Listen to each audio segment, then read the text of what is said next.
All right. So good morning, everybody. Thank you for joining us today. Today we're talking about third-party audits and what to expect. I have with me the speakers, Shelly MacDonald and Elaine Grant. They're co-managers of quality and food safety here at Perennia. My name is Carolyn, and I will be going over a bit of housekeeping and a bit of information about Perennia as a company. So Perennia is a Nova Scotia Crown Corporation. We support the growth, transformation, and economic development in Nova Scotia's agriculture, seafood, cannabis, and food and beverage sectors. We cover a lot of ground, and we are very lucky to have many specialists, including Shelly MacDonald and Elaine Grant, who are experts in quality and food safety. They are the co-managers of our quality and food safety department. Shelly develops and facilitates quality and food safety training, passionate about educating clients and knowledge transfer. She helps clients with navigating food safety regulatory requirements, as well as third-party certifications, which will come in handy today. Elaine Grant, also co-manager of the QFS team. She coaches clients in developing and implementing customized food safety and quality programs, as well as identifies overall process and production efficiencies. She keeps the goal in mind of creating plans that are practical, approachable, easily maintained, and easily managed throughout the growth of your operation. So a little bit of housekeeping. This session is being recorded, so you will be able to find it up on Perennia's YouTube account after this. In fact, we have 3 other sessions that have happened in the past month, a month and a half, up on our YouTube that might be interesting to you. All participants have their audio and video turned off, but if you would like to ask a question, which we would love to hear from you, you can use the Q&A feature at the bottom of your screen. We will answer some throughout the session, and we will definitely have some time at the end as well. I will include Shelly and Elaine's email address in the chat later on. So if you think of something afterwards that you didn't get a chance to ask during this webinar, they'll be able to help you out. Go ahead, Carols. All right. Good day, everyone. Thank you for joining us. Today, we are going to discuss what to expect during a third-party audit. So before we get started talking about what to expect during those audits, we're just going to introduce to you what third-party certification means for those of you who are not familiar with the terminology. So third-party certification is a certification from an independent organization. And there are lots of different certifications that a company can choose from. However, whatever standard you choose is going to be audited by a certification body. And that means it's third party. So keep in mind your regulations. So regulatory requirements, those inspectors that are coming in, no matter if they're provincial or they are federal, that's still looking at your program through the lens of third party. So third-party certifications is a voluntary certification. However, it is driven by your customers. There's not many businesses out there that proactively develop and implement these third-party standards without being asked to do so. Most recently, we have had a retailer who is asking a lot of food businesses to have a third-party certification in place in order to continue to do business with them. And the reason for this is consumers are more educated nowadays. They want to ensure that the product that they are purchasing, taking home, cooking, storing, handling, and preparing for their family is not going to cause foodborne illnesses. So at the end of the day, everybody wants to ensure that they are consuming or making safe foods. So these third-party certifications are growing in popularity, and your customers, you may have them ask this of you in the future. So third-party certifications are beyond your regulatory requirements. Your regulatory requirements are right here. It is the bare minimum that you must meet depending on what you're doing. So it may be provincial regulations that you have to meet, or it may be federal regulations, but third-party certification is above and beyond these.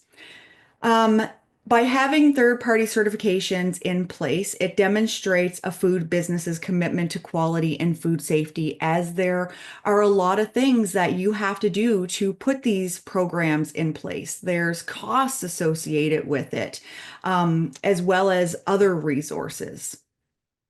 Some of you may be familiar with this list of different third-party certifications. So GFSI, a lot of you have probably heard that being thrown out there. GFSI is Global Food Safety Initiative.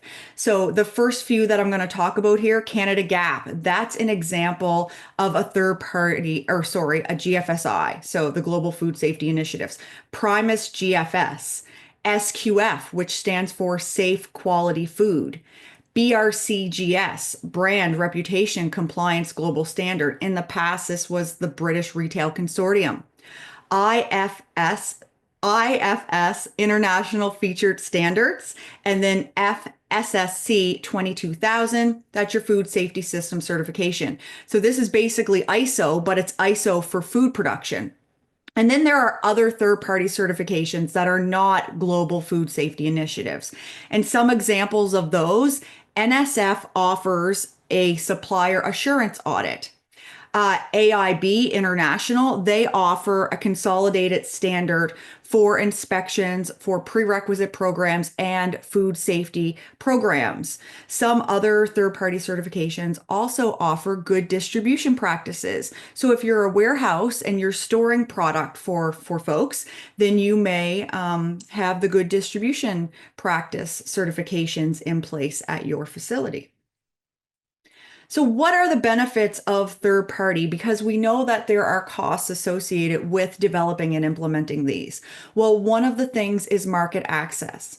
So if your customer is reaching out to you and they are asking that you have a third party certification and you do not, you're taking the chance of losing them as a customer. So that's what we're seeing right now. We're seeing retailers send letters out to food businesses requesting that they have third-party certification and giving them a timeline.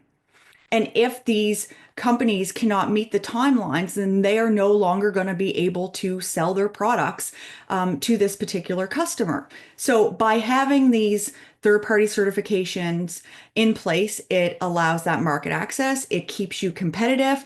Just think about it. If you already have this program in place at your facility, and a customer reaches out, or you're trying to get a new customer, and one of the first asks it is, do you have a third-party certification? You can hand them your certificate, and that's fantastic. You're already ahead of the game.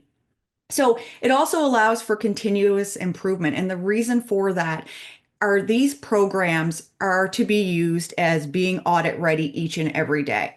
So by doing your inspections and your internal audits, you're looking at your strengths and your weaknesses. And when we say weaknesses, it's not a weakness per se, it's areas of improvement. So where can we do better? Where can we improve? Where are our strengths? Better performance and employee morale. So when we talk about that, it's not about writing a program and telling your employees what to do.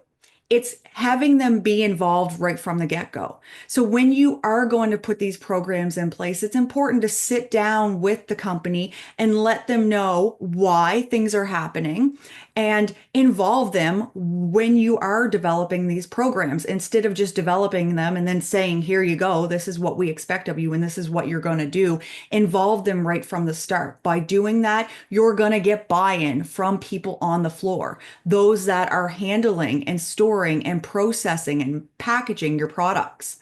Compliance with the law.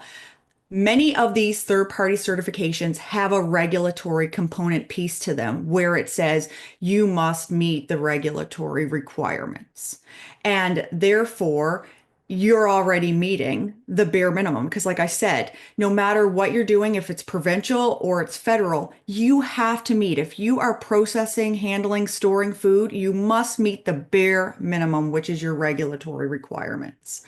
And of course, we all want to ensure that we're producing safe food at the end of the day, right? That's the goal. Me as a consumer, I want to make sure that the food that I'm buying at the grocery stores are going to be safe for my family, as well as anyone working in the food industry. They don't want to cause any foodborne illnesses. They want to ensure that they're producing a high quality, safe product each and every time. And then, of course, your regulators are enforcing that we are producing safe foods. And then these third-party certifications is making sure we're following our written programs, and therefore we can assure we're producing these safe foods. This can save business money in the long run. So basically, it's a return on investment by having these programs in place. Yes, there's always going to be that initial upfront cost, but when you have a robust food safety system in place, it's going to reduce the chance of rework and recalls, and contaminated product. And any food safety program that you put in place is going to demonstrate due diligence on the business's behalf. So there are so many certification bodies out there. Some of you may not even realize how large this list is.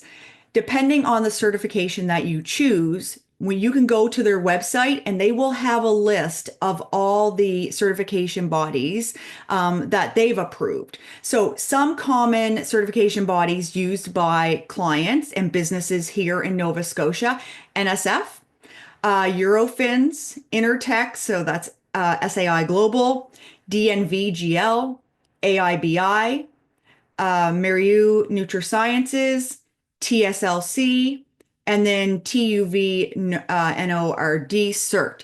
So other examples are SGS, we don't have them on here, Eagle, and QUIMA. Thanks, Shelly. So truly, what's involved before you even start? So you really need that senior management commitment. So they're going to provide those resources because, of course, this isn't free. And it requires significant investment in some cases. So they're going to provide financial staffing and ensuring that their qualifications are met. They're going to appoint a food safety team leader, which for the majority of those here, tag you're it, you'll be managing the food safety program. They're going to provide management authority and ensure that you have the authority to enforce or create programs that work for the company. You want them to support food safety culture, and really you can't have a food safety culture without senior management commitment. They're going to open the lines of communication, possibly between your market or your customer and to you, to know what certifications you need to fall under. And you need to make sure you have open communication of any challenges you may be facing. You want to set a realistic timeline because everybody wants it yesterday. You need to set a realistic timeline to achieve that certification. Most cases, you cannot get an audit before a year. So, and you do need time to create the program. You need time to make sure the records are good and that everybody's trained up. So you need to ensure that you're creating a realistic timeline to meet the certification. And truly, senior management can help you set those continuous improvement KPI goals to ensure that the program grows with you and that your company grows. So choosing the right certification, it really, really depends on your customer, first and foremost. You need to communicate with them and ask them. If you get information back from them and you're really not sure what it means, please reach out. We see a lot of different communications from different retailers and customers, and we can help you decide what works for you and what doesn't work for you and what will meet those requirements. Make sure you get that clarification from them as well. So ask them first. And if really you're still not understanding it, please reach out. It could be country dependent. So some certifications we find for Canada, but you may not be able to export. So you want to make sure that you're picking the correct one for that. And really it's commitment dependent. So sure, you might want to go from not being certified at all to BRCGS, but do you have the culture to maintain it, or the staff, time, and money to even look at that standard? You might have to stepping stone yourself, where you start it with regulatory perhaps, and then you move into a generic third-party certification that's not globally recognized, and then move on to a global food safety system. So costs, because it's not free. There's certification body costs with registration that you really need to understand. And that registration is an annual fee. So you need to make sure this is not one and done and that everybody in management understands that this is not a one-off. There's other optional costs that are really best practices and will set you up for success. Gap assessments are optional, but really you can't start developing a program until you know what you have and what you need to do to meet the standards. You can do program and development implementation on your own. You may wish to use a consultant, but keep in mind that consultant cannot do it all for you. They know the standard, you know your business.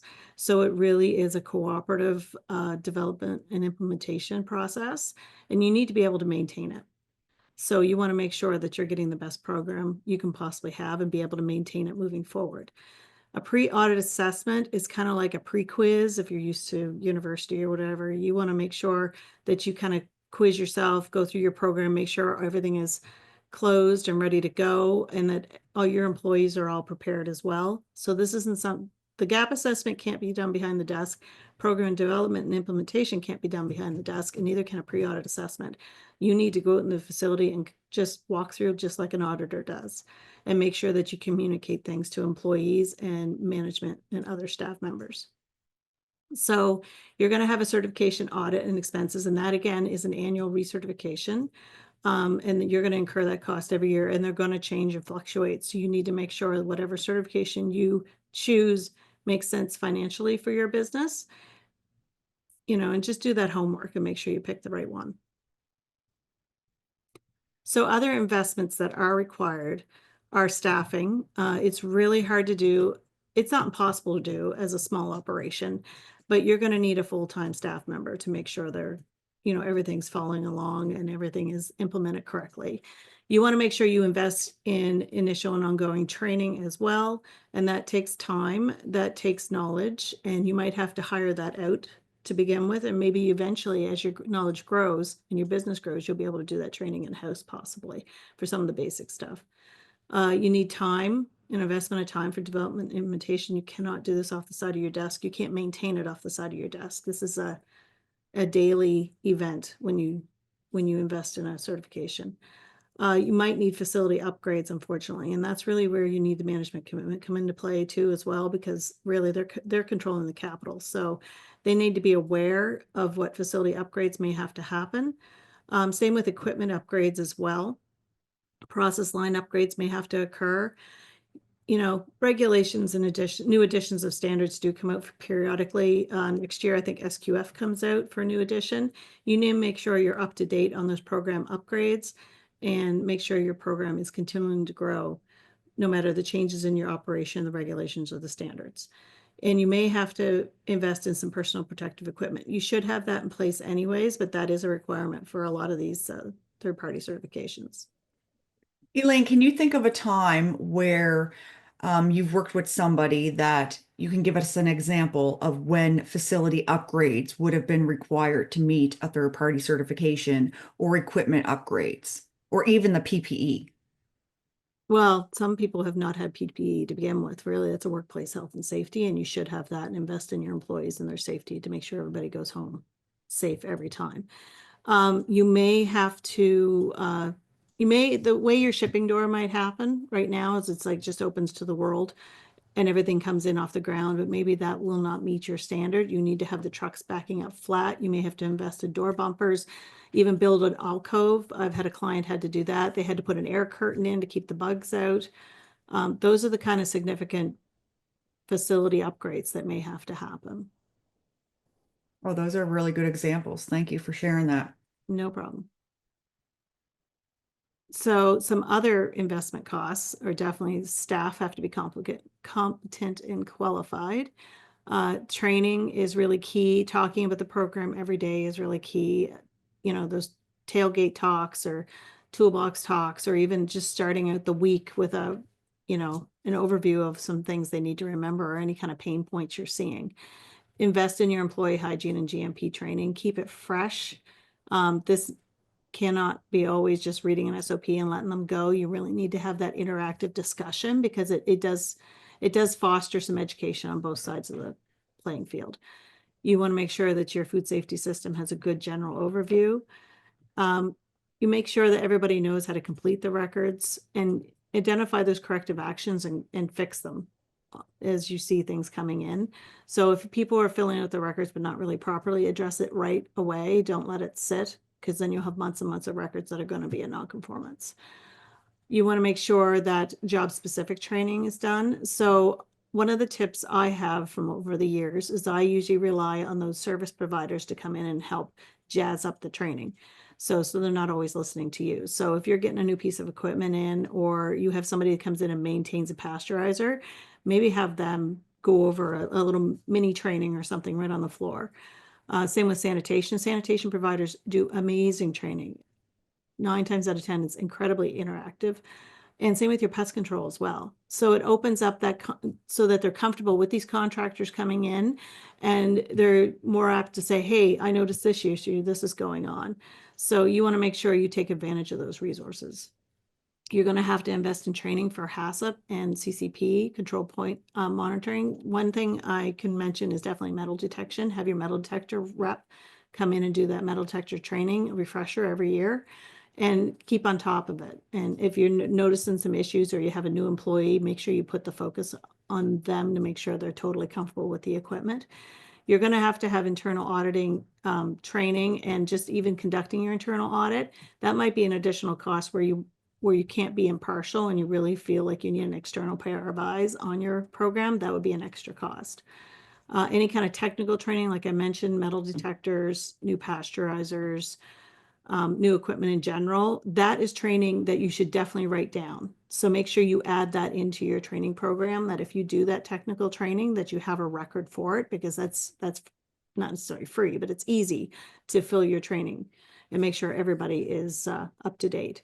You're going to have costs from conducting product recall, mock recall. It does save costs on recall. Technically, if you have a food safety program in place and follow certification, you're less likely to have a recall. It does happen on occasion. It's always on a Friday for some reason when everybody's away. So just make sure you're prepped so you can be prepared for that.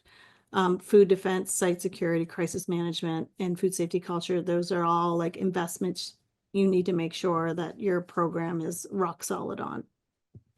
We got a couple comments here in the Q&A, not so much questions, but comments from our friend Lauren. He says, we have been involved in equipment upgrades for sanitation equipment to meet third-party requirements as well. He also wants to mention, as related to choosing a certification, that different certifications might require different things. So for example, CFIA requires a 200 ppm mixture for certain cleaning products, while others require 1000 ppm. So it's important to look at those requirements. And also share those requirements with your service provider, especially pest control. That is a common first-time non-conformance, is people don't let their pest control provider what's required. So that's the first thing you should do when you go and identify your gaps, is hit those people that provide services, so they're all up to date on what is required and help you create that program that works for you, for sure. So that was a great comment, Lauren. Another thing would be those smooth sanitary welds as well. So some of these third-party certifications are going to require you to have smooth sanitary welds, whereas, maybe what you were following before didn't specify that. You may not have had to have a HACCP plan prior to, and now you do. So it is, like Elaine had mentioned here, those training of HACCP. It's developing that HACCP piece. And Elaine also mentioned a really good point. Rely on sanitation and maintenance to come in and help train your staff, because they're going to know what others are dealing with in terms of getting third party certified and what they're seeing as well. I know we've worked with a sanitation company that helps with, specific cleaning for the equipment, drain cleaning, the different types of cleaning and the mechanisms. So it could be, a mop bucket and a scrub brush, or it may be low pressure or high pressure or foaming or gel systems. So reach out to your service providers. They're a great shoulder, a great crotch for sure. Hey. Program timelines. This is a question we get over and over again.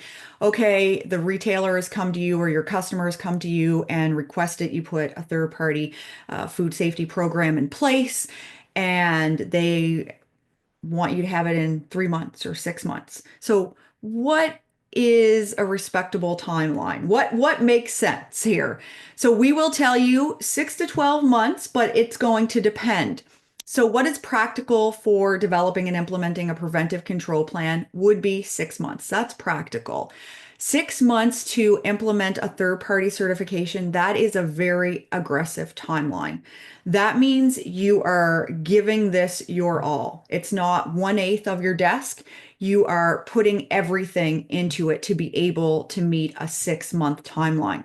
Now, keep in mind, with meeting a 6-month timeline, you need at least 3 months worth of completed records. So it doesn't mean that you're producing for 3 months, like one day a week here and one. No, you need 3 months worth of completed records for that auditor to be able to audit, to determine whether or not your written program and your actual practices are matching and that you're meeting the requirements of that particular standard.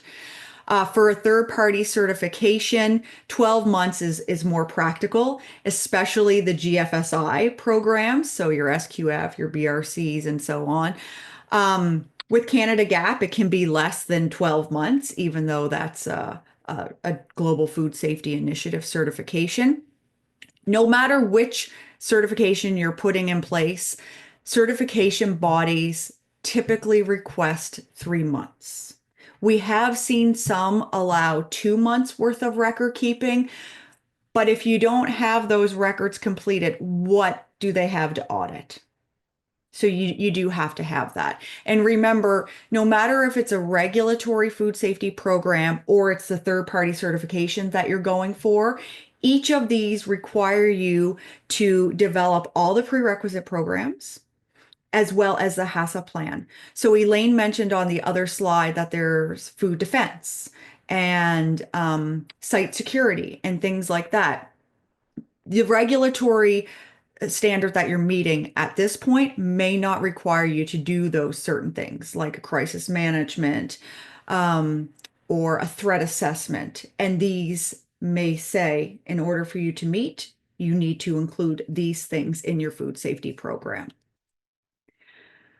So how to get there? Where do you start? The first thing you need is a food safety team leader. And remember, the old way, the old mindset was it was the QA's responsibility or the HACCP coordinator's responsibility. The food safety team leader oversees the program. They are not the one responsible for everyday activities.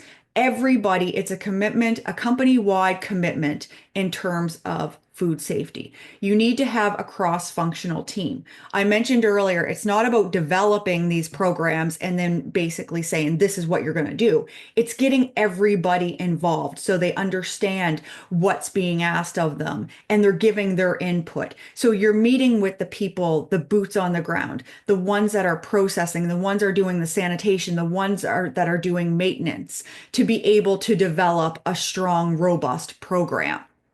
Then, of course, you need to learn the standards. So you may be familiar with one thing. Let's say you have, your Safe Food for Canadian license in place. So you're really familiar with the Safe Food for Canadian regulations and the Act. But now all of a sudden your customer is asking you for a third-party certification. Well, you're going to want to look at which one makes sense for you.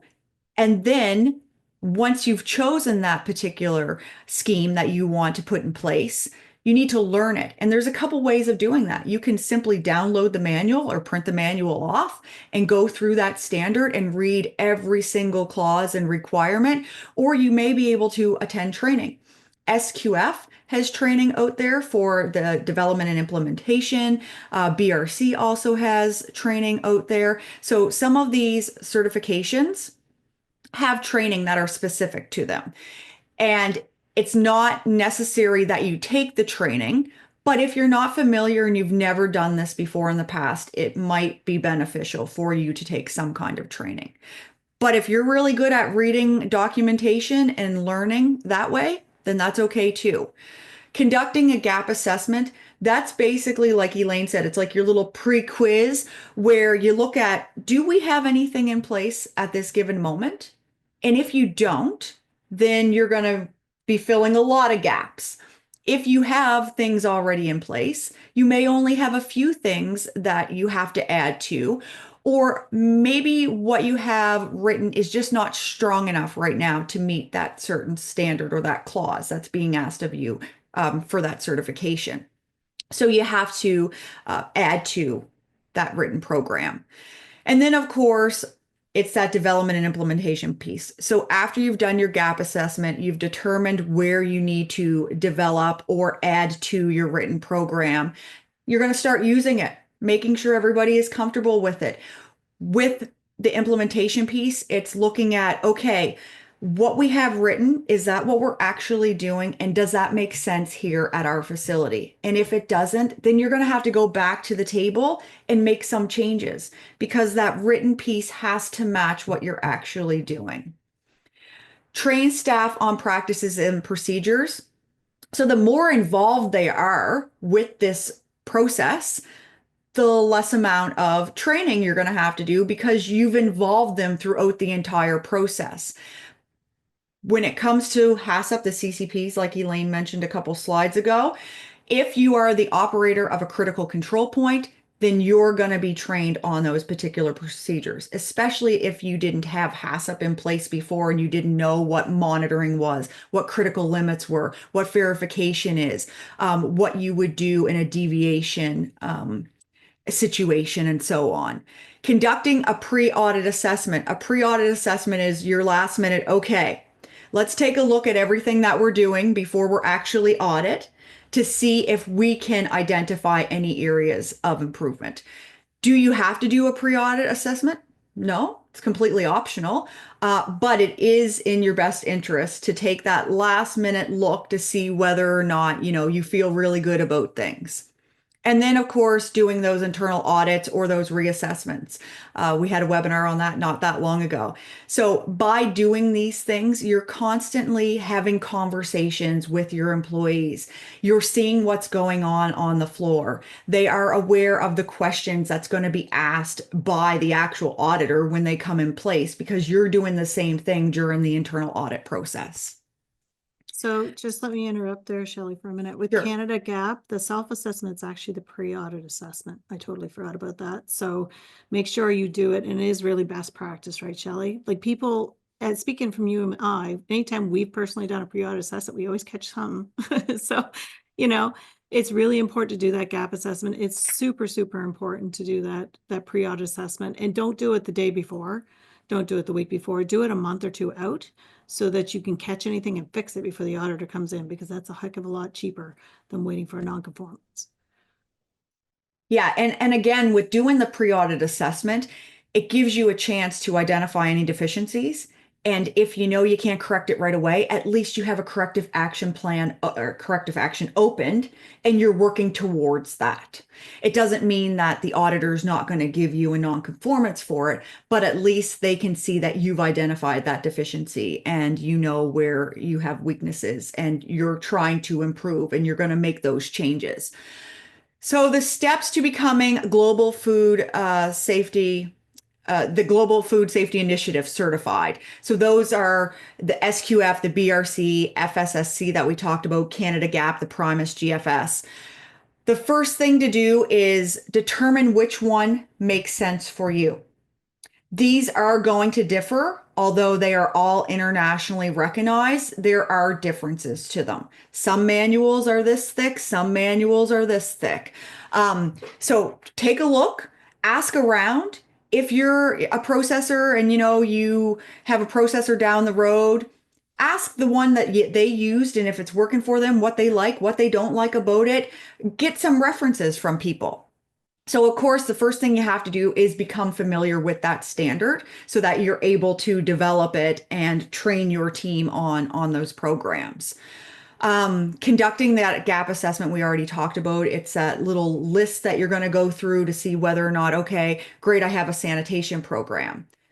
But now they're talking about environmental monitoring. Well, what is environmental monitoring? I didn't have to do that before with what I was doing, but this third-party certification requires environmental monitoring.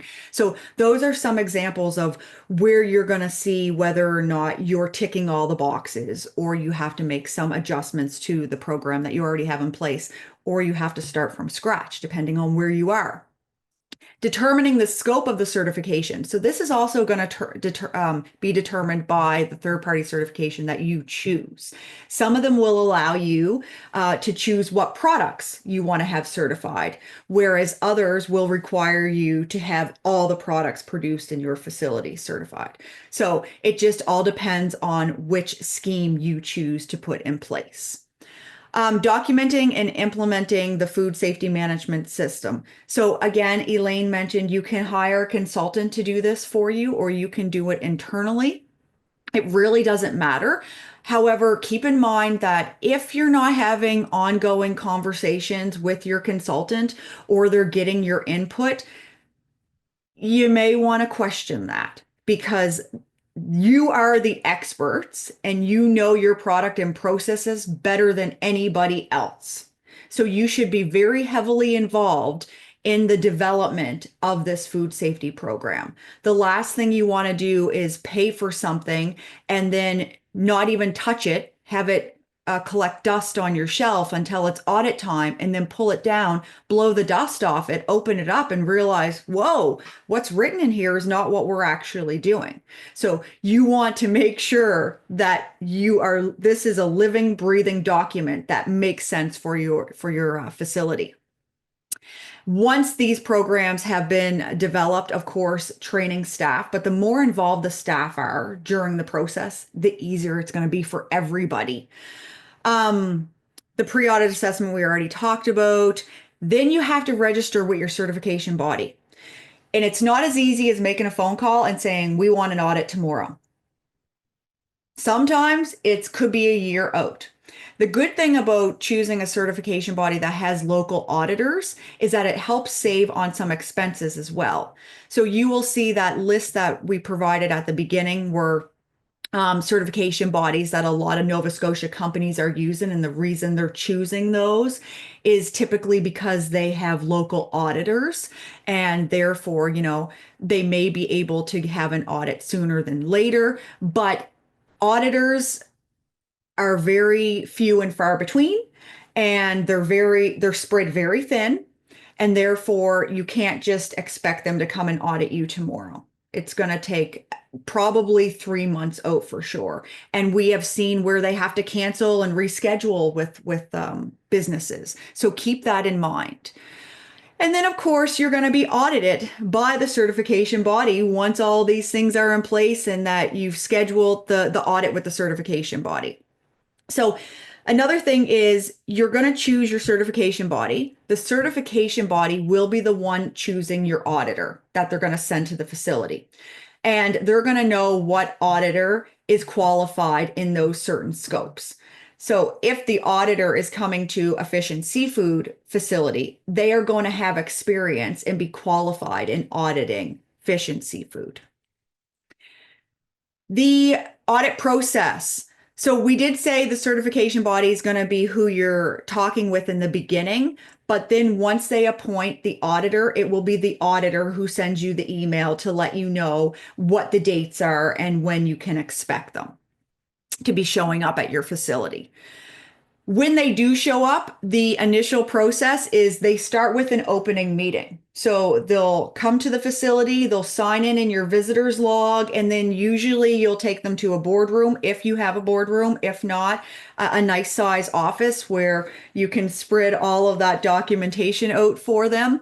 And in that opening meeting, it'll start with having a conversation. They'll introduce themselves. They'll go through the agenda, how things are going to go down, when they'll be interviewing employees versus when they'll be out on the floor, versus the observation. So there's going to be lots of parts to how the audit is going to go down. They're going to be looking at your written program, and it might be that they start with that and then they go out on the floor and then they come back to looking at that. They're going to want to see your employee practices. So when they come to audit you, if you're being audited for a product that you're selling to a certain retailer, you need to be producing that product so they can see what's going on. So they're going to be looking at your employee practices as well as the processes. So the processes from the receiving and the handling and anything you may be doing to that product and the packaging and then the finished storage and transportation and all of those things. After the audit is done, there will be an audit reporting and a closing meeting. So at this time, they're basically going to give you a tentative score where they say, this is how you did. Again, keep in mind that's tentative. Usually what they say is what you get, but the technical reviewer is completely independent of the auditor, and they look over all of these audit reports and they get the final say as to whether or not this is what the score will be. And it's going to be based on the objective evidence that's provided in the audit report submitted to the technical reviewer. Then you're going to get the list of non-conformances. So when they provide you with your audit report, any deficiencies and non-conformances that they've identified, which they will talk to you during the closing meeting, they'll let you know that. As they're going through and seeing things, you should be aware of it as well. Then it's time for you to submit those corrective actions based on the non-conformities that have been given to you. They have a portal. All these third-party certifications, these certification bodies have a portal where you go in and you have to submit your corrective actions, your root causes, your preventative measures, and the evidence to them. So the evidence could be an example, like a picture. So Elaine mentioned an example of things that she saw at a facility in terms of facility upgrades, bumpers on doors. It may be that you've purchased the bumpers, you've installed the bumpers, and you take a picture and you send them that. The nonconformance could be that there was pieces missing in your food defense program. So you update that program or that SOP, and then your evidence is you're submitting that SOP to them for them to review. And then if you successfully have completed and submitted the corrective actions and they've all been approved, you will receive your certificate. So the audit is not over until your corrective actions have been submitted and approved. The audit's not over when they leave the facility, guys. A lot of people are like, party, I'm going to take the next day off. I can breathe. You can breathe once you receive the certificate in your hand. And then some of these third-party certifications also have unannounced audits. So it might be on a 3-year cycle. Again, you need to know your standard, read up on all the nuances of what it entails, and be ready for that. So how to prepare for these? Be audit ready each and every day. And you'll hear us say this over and over. If you're audit ready each and every day, it doesn't matter if the auditor's coming in tomorrow and it's unannounced, because you're going to be ready. Conducting those internal audits, like I mentioned, by getting out on the floor and having the conversation with your employees and doing the interviews, when the auditor asks them a question, it's just going to roll off the end of their tongue. They're going to be like, la, la, la, la, la, la, because you've gone over this with them time and time again, and they know how to do the procedures. They know what's expected of them. Expect the unexpected. If anything's going to happen, it's going to happen during an internal audit or a third-party audit or during your CFIA inspections. And that's okay, guys. You work in manufacturing, things are going to happen, and we realize this, but it's how you deal with them. That's what's important. You don't want to turn a blind eye. If you see it, your auditor sees it. So deal with that right away. Deal with that deficiency. Stop something if you have to. If there's a hose on the floor, talk to the employee, have them hang it up, clean it off, or whatever the deficiency may be. Management commitment. They must attend the opening meetings. If they do not attend the opening and closing meetings during your third-party audits, it's not going to show buy-in. Elaine mentioned this company-wide commitment. Everybody's to be involved. It starts at the top. If there's no buy-in at the top, do you really think you're going to have buy-in throughout the rest of the company? There needs to be communication throughout this entire process. As you're developing it, explain why you're developing it. Our customers are asking this of us. If we do not provide these certifications, we might not have a job to come back to tomorrow. Always be polite and courteous during the audit. If an auditor is asking something of you that doesn't make sense, kindly ask them, where in the standard is this? Can you explain this to me? Or sometimes they'll ask a question in a way that you don't quite understand what they're asking. It's okay to ask for clarification during your audit. Be efficient.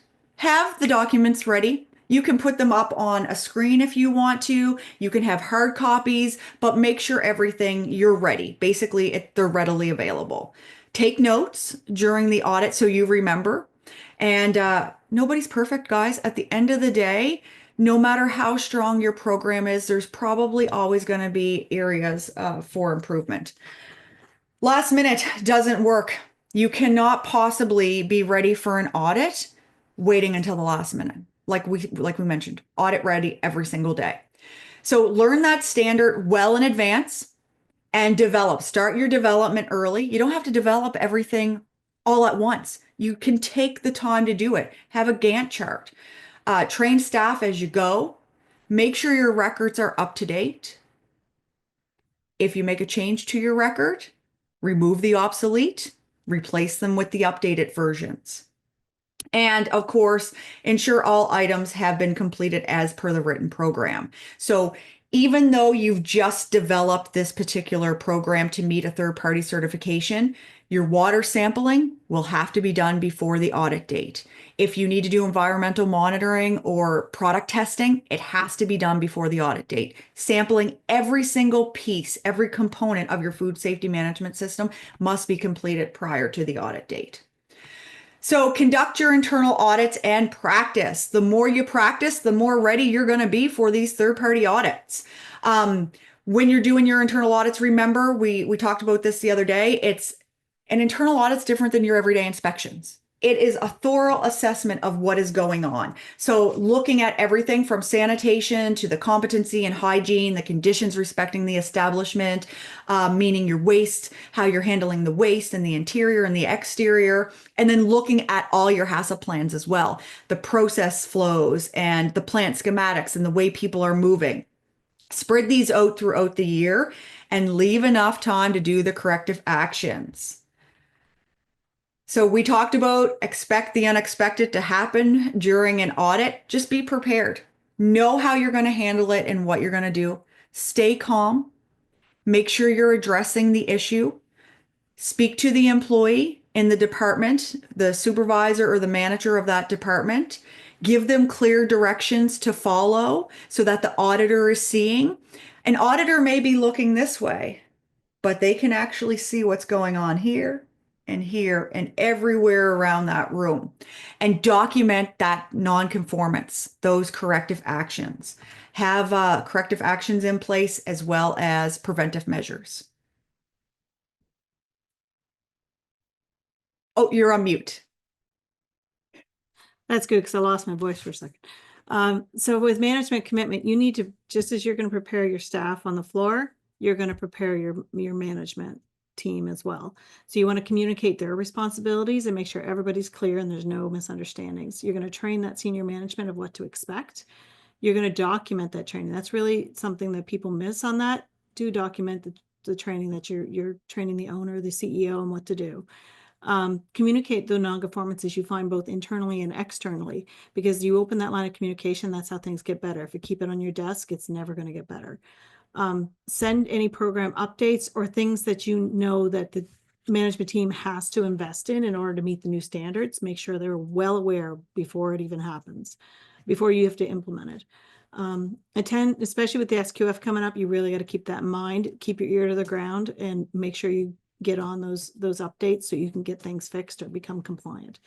They have to attend the open and closing meetings. You will lose major points and it will show a lack of management commitment, which will be the vibe for the rest of the audit. So if they don't show up or they don't have an alternate show up, if somebody gets sick, it really does speak to the level of commitment and auditors can feel it. So your actions speak louder than your words. So you really need to set the example. So management needs to follow it when they go out on the floor, and employees need to follow it on the floor. If everybody follows it, you should be well on your way for a successful audit. So everybody repeat after me. Quality is not a department, it's a company-wide commitment. So it's not the QA's job. You may be the placeholder to keep everybody organized, but everybody has to be involved across all departments. You need to trust your employees. That's the other thing some QA people have trouble, is they can't let go of the control. You need to let it go. So trust your staff to do the right thing, open that line of communication and document that communication and training. Manage your expectations. Make sure that you're not expecting them to do stuff above and beyond what they would be capable of doing. You can modify a few things, create supports in place across your whole team, and it'll be a stronger food safety program. So you need to make sure they understand the responsibilities, and how you do that is you get from behind your desk and go out on the floor and communicate and talk to these folks. Delegate your tasks. Again, you need to let it go. You'd be surprised at who can step up and who can lead on things. And actually, when you go out and do the audit, you have to be there with the auditor, but let your line lead explain the whole process. I mean, they're proud. They love what they're doing every day at work. Let them shine. And if you've trained them well enough, there should be no worries of what they're going to say. And make sure you have trained alternates. People do get sick. Emergencies happen. You need to have those backup personnel so you can walk through seamlessly. So meet well in advance of your audit. Make sure you communicate that audit date, everyone's responsibilities, and your expectations and the expectations of the auditor. You're going to want to be prepared. This is not something you can do last minute. You can't just get rid of clutter by loading on a trailer the day before and sending it on its way and then bringing it back when the auditor leaves the parking lot. You need to make sure this is an everyday occurrence and that you're prepared every day, because you never know when an inspector or an auditor is going to show up, especially if you're under the surprise audits. Make sure that when you communicate, it's clear and concise, and that you're incorporating everybody's different learning styles as well. So take an adult learning course. It will help you create more effective training and really improve your communication. You want to interview and prepare staff on a regular basis. So if they only see you when it's about to have an audit, you're not doing enough to help prepare your staff, because they do get nervous, right? They want to do well, and they want to, make the company look great. So the more you prepare them, the more they're going to be relaxed going into it. But hold staff accountable, and this includes management.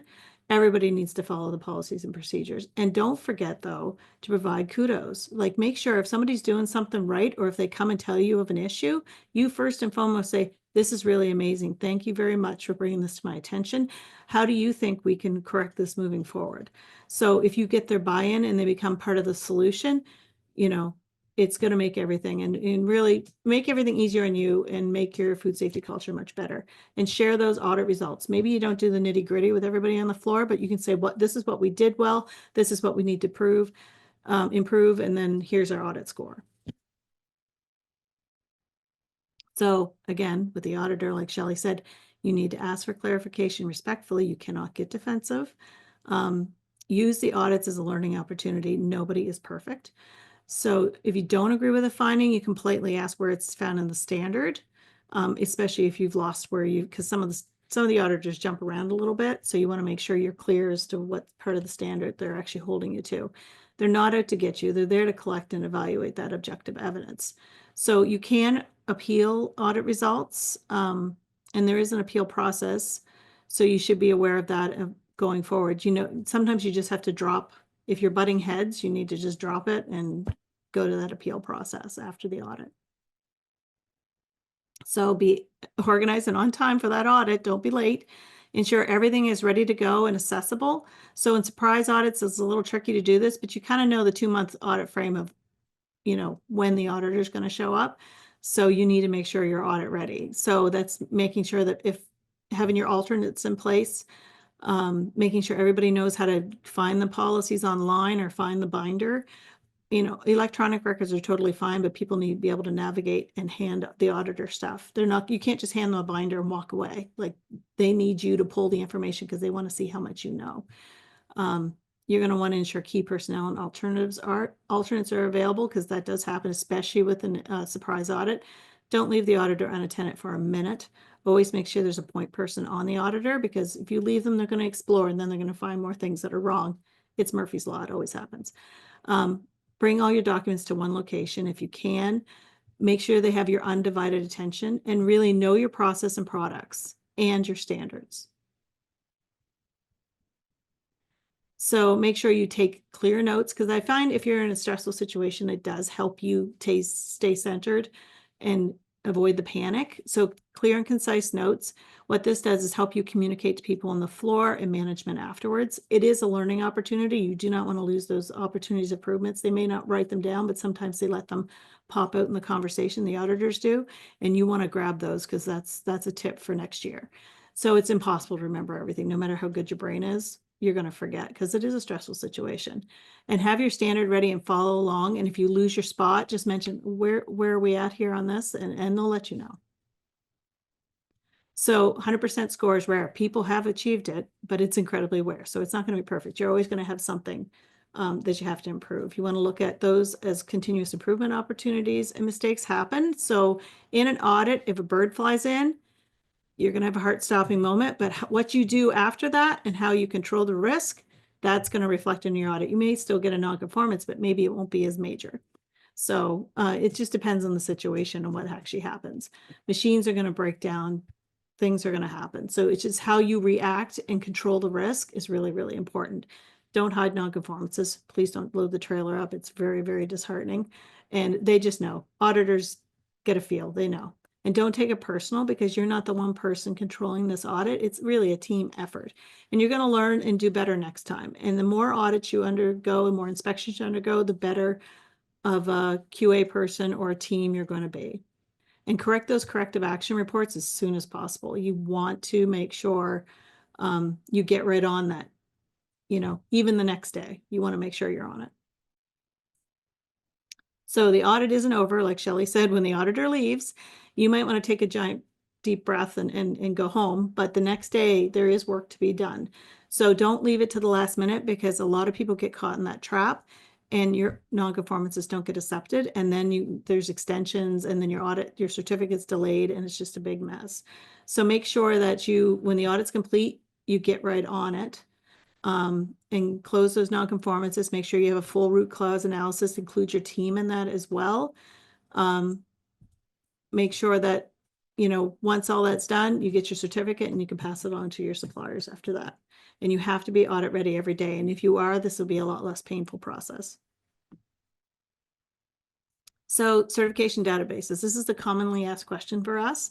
You have to learn how to use them. They do change fairly frequently for some standards. So make sure you keep up to date and read your emails, because they'll send prompts of, hey, take this video training or whatever for this new certification database. All your audit results for over the years will be in there. That's usually where your nonconformities or CARs are posted, and that's where you're going to respond to them as well. So when you formulate, they'll probably have a blanks to fill in, or how you formulate your CAR to go back to them. You need to have a responsible person, the corrective action, the root cause, which a lot of people get scrambled on that. Those are two separate things. Containment plan if and when necessary, and make sure you put your preventative action plan in there as well. If a CAR is not going to get approved, it's probably because you forgot to put something in for that.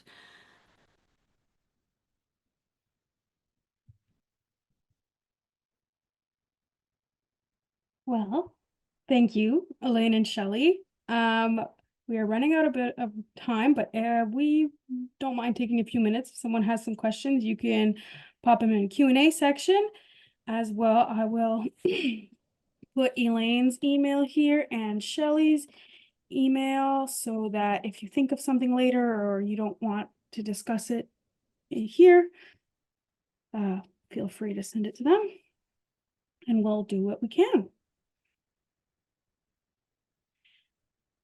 In the meantime, I want to go over a little bit about Perennia's services. So like we mentioned earlier, we cover many different commodities, many different industries. So we have an agri-services team. Our innovation center team works on product development, process development, scale up, nutritional facts tables, labeling, best before dates, all those things. Our quality and food safety team here are our two co-managers, Shelly and Elaine, but we have other members of the team as well. They do assessments, plan development and implementation, coaching, training, which we will share our upcoming training in a second. Regulatory assistant, food safety reviews, like I mentioned, nutritional facts tables, and we do similar for seafood, for agriculture, for food and beverage, alcoholic beverages, non-alcoholic beverages, anything really, anything food. Okay, so I'm not gonna bother going over what we do again, but keep in mind, like in terms of coaching, it can be as simple as helping you guys with a corrective action that you're having a hard time closing out. Could be validating your systems or your processes, reassessments, or even you have a recall question or a traceability issue and you need some support. So we can help you with any of those things. We are very excited to announce that we have free technical advice. We refer to it as Let's Talk. So, fostering food safety confidence through every conversation. If you have any questions, you just want to chat with a friend about a problem, feel free to reach out. This is free. You can have direct access to one of the quality and food safety specialists, as well as there are other team members within Perennia as well. So it's for problem solving, troubleshooting, any general quality and food safety question you might have, just helping you work through a nonconformance or doing that root cause analysis, because as Elaine mentioned, a lot of people are copying and pasting the nonconformance in the root cause, and that's not what a root cause analysis is. So if you have any questions at all, please feel free to reach out to our team. Carolyn did pop the contact information in, so thanks, Carolyn. We do I want have, to mention also that that's for agri-food and beverage and seafood as well now. So that's if you're right. a Nova Scotia-based facility, no matter what you produce, we can help. And we do have a great 2025 training roster. So take a look. Root cause analysis is in a couple weeks. It's a great option if you're having any problems working through doing your corrective action or root cause analysis. It's a half a day virtual session. There's upcoming internal audit training, seafood, food safety awareness and HACCP, developing and implementing preventive controls prerequisite programs, as well as developing a HACCP plan. And we have our HACCP refresher and senior management training. So these are going on throughout the year. So feel free to take a look at our roster on our website. And the deadline to register for a root cause analysis is next week. So if you or you think one of your team members could benefit from it, now is the time to sign up. Thank you. And then, of course, we have the Food Ventures program. So we don't just have Food Ventures funding, but we also have Seafood Accelerator funding as well. So these are two different funding streams that help overcome any obstacles or technical support that you may require. The application intake period tentatively opens for the Food Venture program April 1, 2025. And you can find more information about the Food Ventures program or the Seafood Accelerator program on our website under the program tab. So that concludes our webinar for today. Thank you everyone for attending, and we hope to see you at the next webinar or in some training sessions. Yeah.